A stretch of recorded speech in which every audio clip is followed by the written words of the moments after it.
राम मंडळी, आज होती हनुमान जयंती. मी निघाली होती मंदिरामध्ये. मग मंदिरामध्ये पूजा झाल्यावर मग इथं तर महाप्रसादी होता. मग बहिणीला म्हटलं चल, म्हटलं आपण महाप्रसाद खाऊन येऊ. म्हटलं आल्याच पहिले आपला नंबर लावला आणि मैत्रिणी तर अशा खाऊन आल्या तसं काही 10 दिवसापासून खाल्लं नाही. हा दादा तर पुण्यावरून आला होता आणि 1-2 दिवस झाले होते म्हणे ब्लॉग मध्ये घे, पण मी तर काही डेली टाकत नव्हती, पण आज घेऊनच घेतलं. ऊन तर एवढी तपून आली, ती घरी गेली आणि झोपली. मग विचार केला की आता तर आपल्याला रस्तमपूरला जायला लागते. मम्मी म्हणे तयारी करून घे म्हणे. मी म्हणत असताना आता हे रस्तमपूर काय आहे, आमच्या गावापासून 2-3 किलोमीटर आहे हे मंदिर.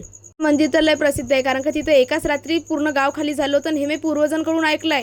मला तर माहिती आपण कुठे गेलो तर फोटो काढल्याशिवाय तर काही राहत नाही. मग एवढे फोटो काढले की मंदिर कधी आलं माहिती नाही पडलं. इथं तर महाप्रसाद तर 7 वाजतापासूनच लागते. इथं तर दूर लोक येते, कारण का हे मंदिर तर लय प्रसिद्ध आहे.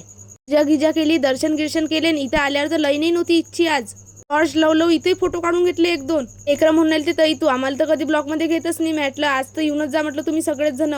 चिल्ले पाल्ले लेकरं म्हणे तू तर मस्त व्हिडिओ बनवतो म्हणे. ऐकून तर मला सेलिब्रिटी सारखी फिलिंग आली. मी ढगातच चालली गेली होती. तर 2 मिनिटात वेगळीच प्लॅनिंग करून टाकली या बाईनं.